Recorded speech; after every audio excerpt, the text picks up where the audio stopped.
प्रणाम आचार्य जी। आपके चिरपरिचित अंदाज को दर्शन देने के लिए भोपाल में बहुत बहुत धन्यवाद।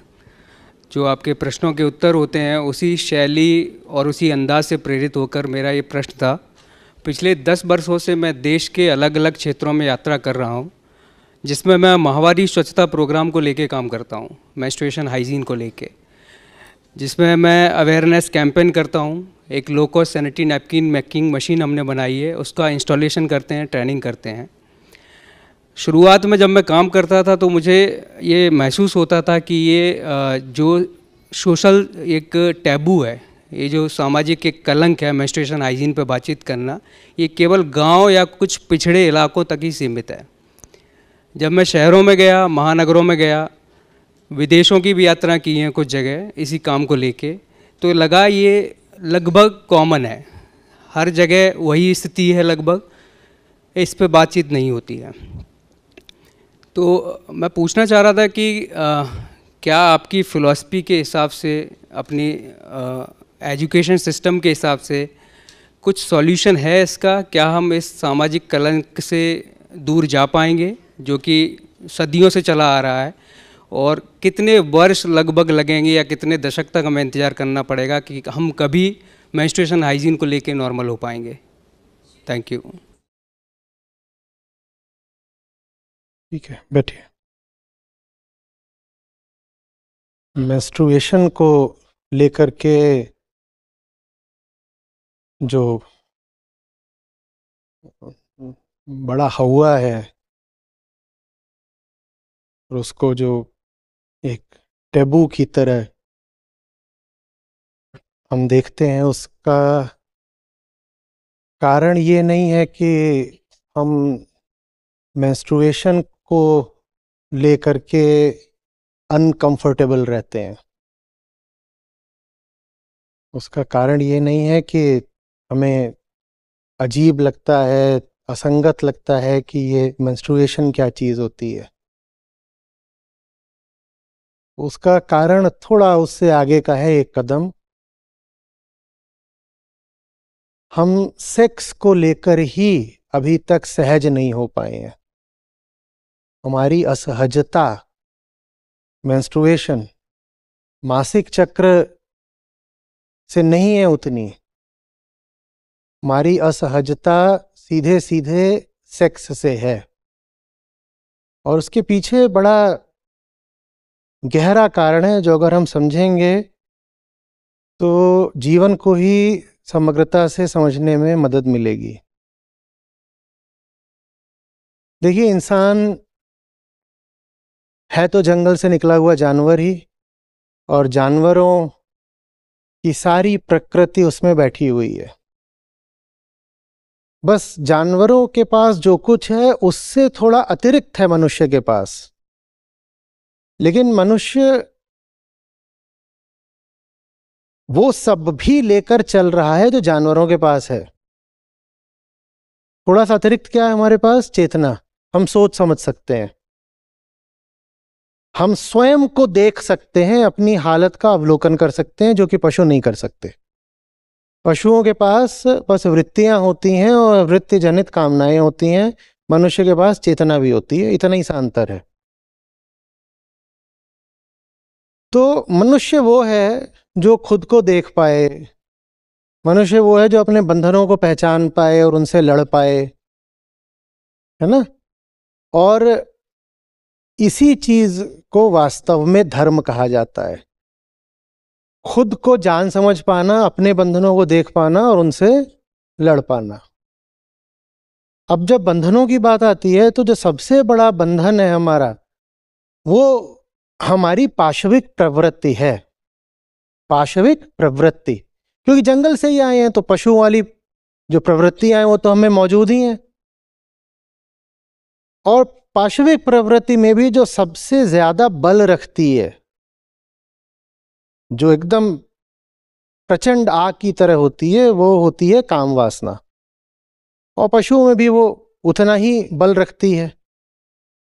वो प्रकृति की सबसे चहेती वृत्ति है, क्योंकि उसी से प्रकृति का चक्र आगे बढ़ता है।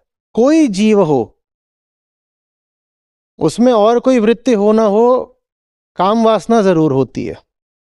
क्योंकि काम वासना नहीं रहेगी तो प्रकृति जो चाहती है कि तुम्हारा काम समय में आगे बढ़ता रहे, तुम मर जाओगे, अगली पीढ़ी आती रहे, वो काम होगा नहीं ना। बाकी सब वृत्तियों पर वासना भारी पड़ जाती है। ऋषि भर्तृहरि थे, तो एक जगह पर वो कहते हैं कि एक कुत्ता देखो, उदाहरण के तौर पर कहते हैं कुत्ता देखो, वो बिल्कुल सूख करके 2 हड्डी हो चुका है और 10 जगह उसके घाव हैं और वो लंगड़ा लंगड़ा के चल रहा है और उसके घाव से मवाद बह रहा है, खून बह रहा है, लेकिन फिर भी वो वासना से ही आतुर है। जा वो किसी कुतिया के पीछे ही रहा है, थोड़ी देर में वहां तक जाके हो सकता है वो मर भी जाए, पर उसे अपनी जिंदगी की, अपने खाने पीने की भी उतनी परवाह नहीं है जितनी उसको वासना चाहिए। तो अब इंसान बनना है, तो इंसान बनना है तो भाई स्वयं को जीतना पड़ेगा, अपने बंधन तोड़ने पड़ेंगे। और बंधनों में, बंधन माने यही कि जिधर शरीर ने नचाया उधर को नाच दिए, और बंधनों में एक बड़ा बंधन होता है काम वासना। तो कायदे से धर्म ऐसा होना चाहिए था जो आपको कुछ ऐसा देता कि उसके आगे वासना छोटी चीज पड़ जाती। धर्म का यह काम होना चाहिए था कि धर्म ने आपको कुछ ऐसा दिखा दिया, कुछ ऐसा समझा दिया कि उससे वासना मिट तो नहीं गई, लेकिन नंबर 2 की चीज हो गई, नंबर 1 पर कोई और आ गया। यह धर्म की सफलता होती। और वास्तविक धर्म का यही उद्देश्य होता है। वो ये नहीं कहता कि प्रकृति की जो तुम्हारी क्रियाएं हैं वो सब बंद कर दो, वो कहता है वो सब चलती रहेंगी अपनी जगह, लेकिन मैं उन सब को किसी और चीज का अनुगामी बना दूंगा। मैं तुम्हें कुछ ऐसा दे दूंगा, बाकी सब चीजें जिसके पीछे पीछे चलने लगे। बाकी सब चीजें भी चलती रहेंगी, लेकिन वो अब आगे आगे नहीं चलेंगी, वो पीछे पीछे चलेंगी। ये असली धर्म का काम होता है। तो धर्म का काम तो ये था कि वो आपको नंबर 1 वाली चीज दे दे। और असली धर्म जहां कहीं भी वो पनपा, उसने वो चीज दी भी, और सबसे सशक्त रूप में तो भारत ने दी। उसने वो चीज दी है, निसंदेह दी है। षड दर्शन है, आप वहां पर जाएं, आप वेदांत के पास जाएं, उपनिषदों के पास जाएं, आप अष्टावक्र के पास जाएं, आप भगवत गीता के पास जाएं, वहां आपको वो मिलता है जो जीवन में प्रथम स्थान का अधिकारी है। वो नंबर 1 की जो चीज है ना, वो वहां मिल जाती है। तो असली धर्म वो चीज देता है जिसके बाद आप अपने पाशविक बंधनों से आजाद हो सकते हैं। वो असली धर्म देता है। पर असली धर्म को हमने बड़ा मिश्रित कर दिया, खूब उसमें गोलमाल घपला मिलावट कर दी, तो उससे बन गया लोक धर्म। लोक धर्म माने वो धर्म जिसका आम आदमी पालन करता है। आम आदमी कहता है अपने आप को भले धार्मिक हो, पर वो पालन लोक धर्म का करता है। असली धर्म से वो कोसों दूर है। अब आप लोक धर्म का भले पालन कर रहे हो, लेकिन आप उसको बोल क्या रहे हो? यही तो बोल रहे हो मैं धार्मिक हूं। अब अगर आप धार्मिक हो तो धार्मिकता की तो पहचान यह है कि आपने अपने बंधन तोड़े होंगे। आप मेरे साथ साथ चल रहे हैं, आप पालन कर रहे हो लोक धर्म का, लेकिन आपका दावा तो यही है ना, झूठा दावा, क्या कि हम धार्मिक हैं। आप कोई भी व्यक्ति अपने आप को लोक धार्मिक थोड़ी बोलता है। वो क्या बोलता है? मैं एक धार्मिक इंसान हूं, मैं आस्तिक हूं भाई, मैं आस्तिक हूं। कोई ये नहीं बोलता कि मैं लोक आस्तिक हूं। मेरी आस्तिकता भी बहुत सामाजिक किस्म की है, मैं लोक धार्मिक हूं। अच्छा ठीक है, आप हो तो लोक धार्मिक, पर अपने आपको आपने यहां पे लेबल क्या लगा दिया है? धार्मिक। अब अगर धार्मिक हो तो पहचान इससे होगी कि धार्मिक आदमी तो अपनी पाशविकता को लगातार चुनौती देता चलता है। धार्मिक आदमी की पहचान ही यही है कि वो अपनी पाशविकता को लगातार जीतता चलता है। पाशविकता समझ रहे हो? जो भीतर एनिमल नेचर बैठा हुआ है, जो भीतर एनिमल नेचर बैठा हुआ है। धार्मिक आदमी की पहचान ये है कि उसको जीतता चलता है। वो विजयी रहता है, वो योद्धा है, वो संघर्ष करता है और कम से कम भीतर तो लगातार जीतता है। यही धार्मिकता है। लेकिन अब हम असली धार्मिक हैं नहीं, हम क्या हैं? लोक धार्मिक। लोक धार्मिक हो पर दिखाना तो यही पड़ेगा कि तुम भी जीत रहे हो, नहीं तो पोल खुल जाएगी।